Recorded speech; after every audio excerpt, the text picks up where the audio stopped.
Back then in medieval times, there was something called the lay investure. The lay investure was basically where the king would choose who would be the next head of the church offices.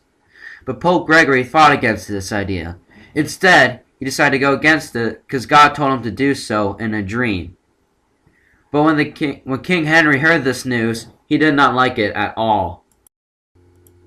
The Concordat of Worms was made in 1112, which was where the church would choose their next bishop, which ultimately had a huge effect on how the church ruled over people.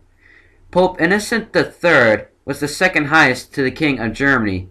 He invented something called interdicts, which were basically where priests were forbidden to do sacraments, which were Christian rites, to certain particular groups of people.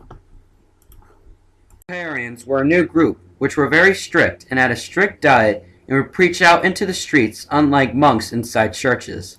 Hildegard von Bingen was a very unique woman.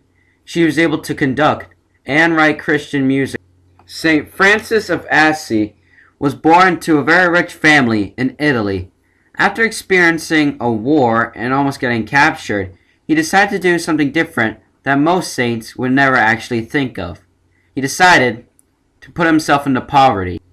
This way, he could preach to people without worldly pursuits.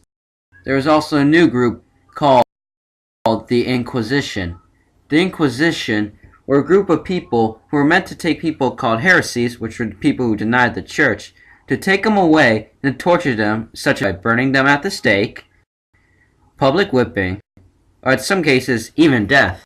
Pope Boniface and King Philip were somewhat at war with each other.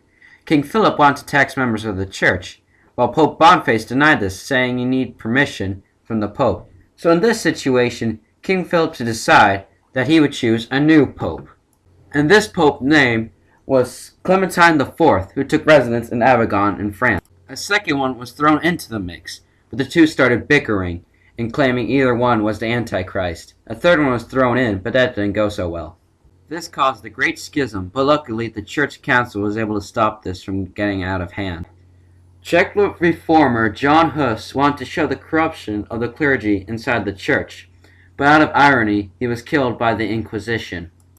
And around the 1400s, most of the church lost most of its political power. I'm Arthur Harold, and thanks for watching my extra visual on my history report.